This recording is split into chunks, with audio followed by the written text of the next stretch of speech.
For millions of years, Kong has ruled Skull Island as its eternal king, but from the oldest darkness, a Shaitan stirs. Peace to the spirits of the forest, harmony with the earth and sky, protection from the guardian. Every dawn, Kong walks the perimeter of his kingdom, not as a beast, but as a king who knows the weight of what he protects. Strange black smoke on the northern horizon. Something ancient moves beneath the skin of the world, and the island itself trembles at the memory of what it is. The earth trembles, subsonic warning. The earth itself carries the memory of what was buried here, and every living thing on Skull Island hears the warning. In 10,000 years of Emi memory, the dangerous Shaitan has only one entry, and the elders prayed it would never need a second. When the dangerous Shaitan stirs, the sky above Skull Island fills with a fire that the sun itself cannot make. The bravest thing is not the absence of fear. It is moving forward when every instinct in your body screams otherwise.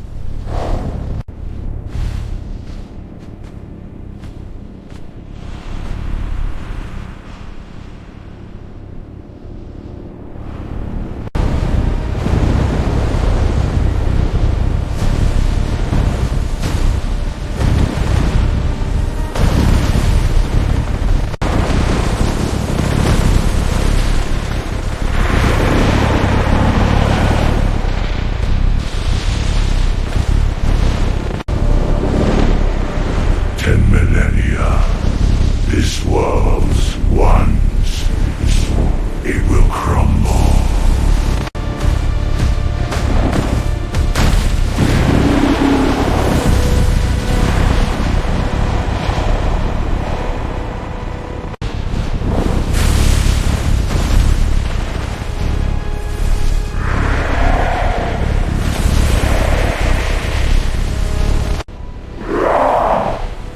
You cannot grasp what I am!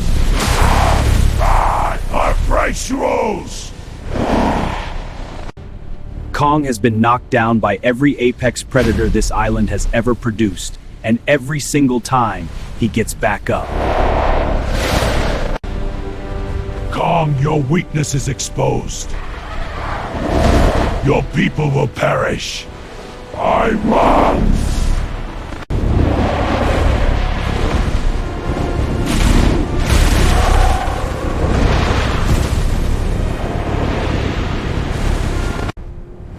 This changes nothing. It changes everything.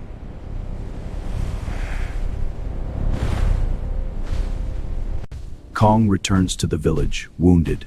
The Shaitan's poison turns his healing against him. The ancient wisdom of 10,000 years ago is not a history lesson. It is the only Instagashubat Mab's map.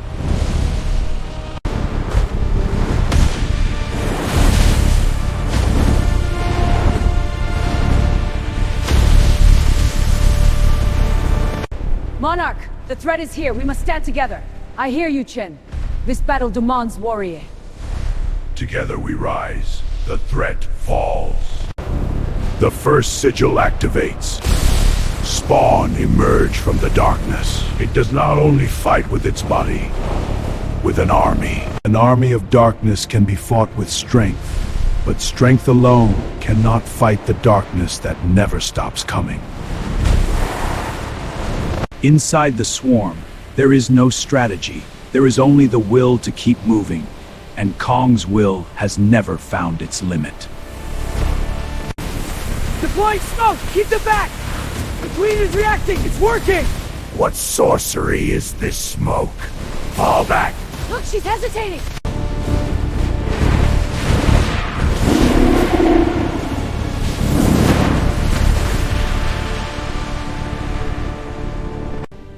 The Hornet Queen does not destroy the jungle in anger. She destroys it as strategy, removing every advantage piece by piece.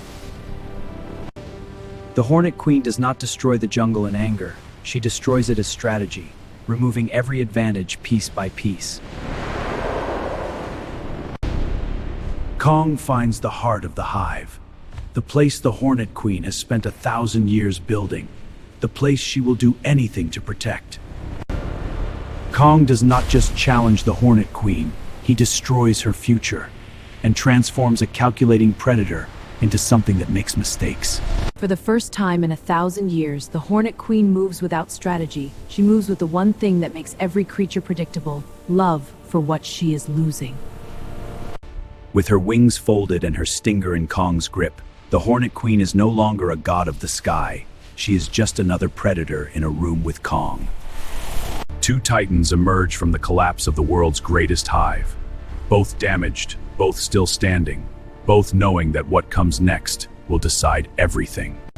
The Hornet Queen can rebuild in 24 hours what Kong spent 3 hours destroying, which means time is the one thing Kong does not have. Rise, allies! Defend the sky! Into the nest! Burn them all! We will burn them out! It's one of the mountain!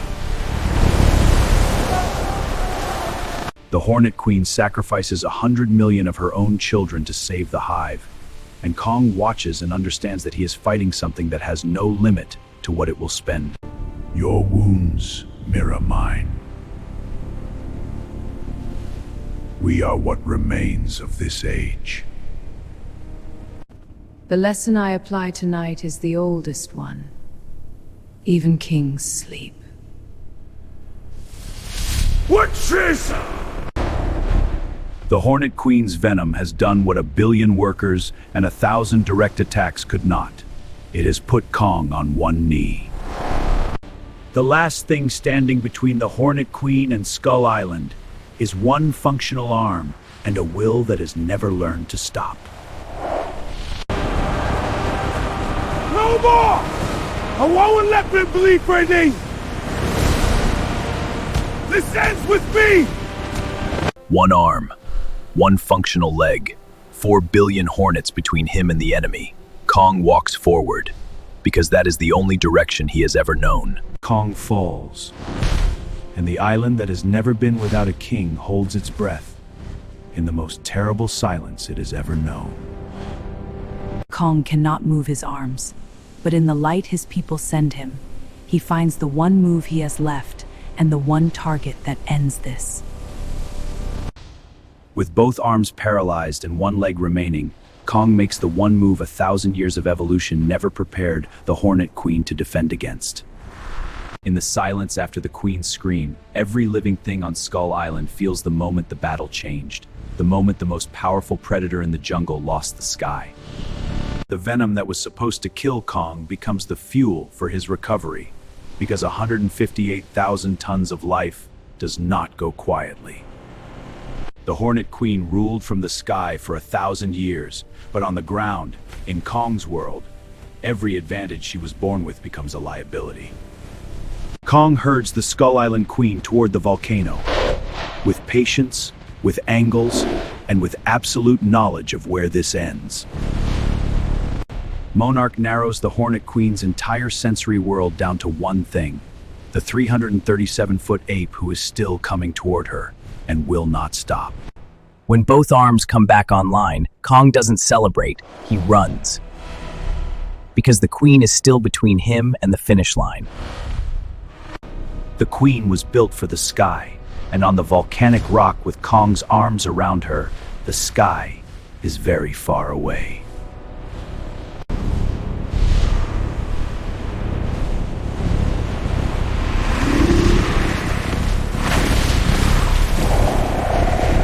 The moment the Hornet Queen stops fighting is the most extraordinary thing Skull Island has witnessed in 10,000 years, because she has never done it before.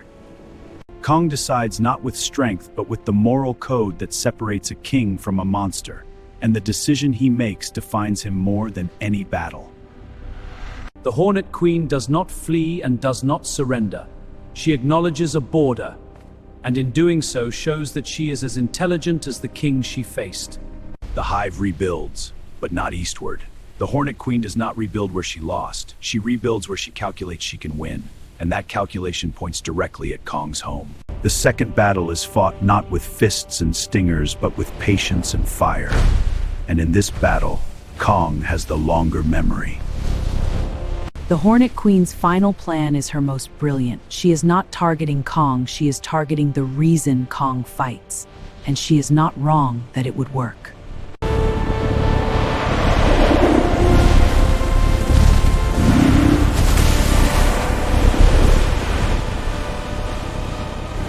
Kong sits with the Hornet Queen as she fades.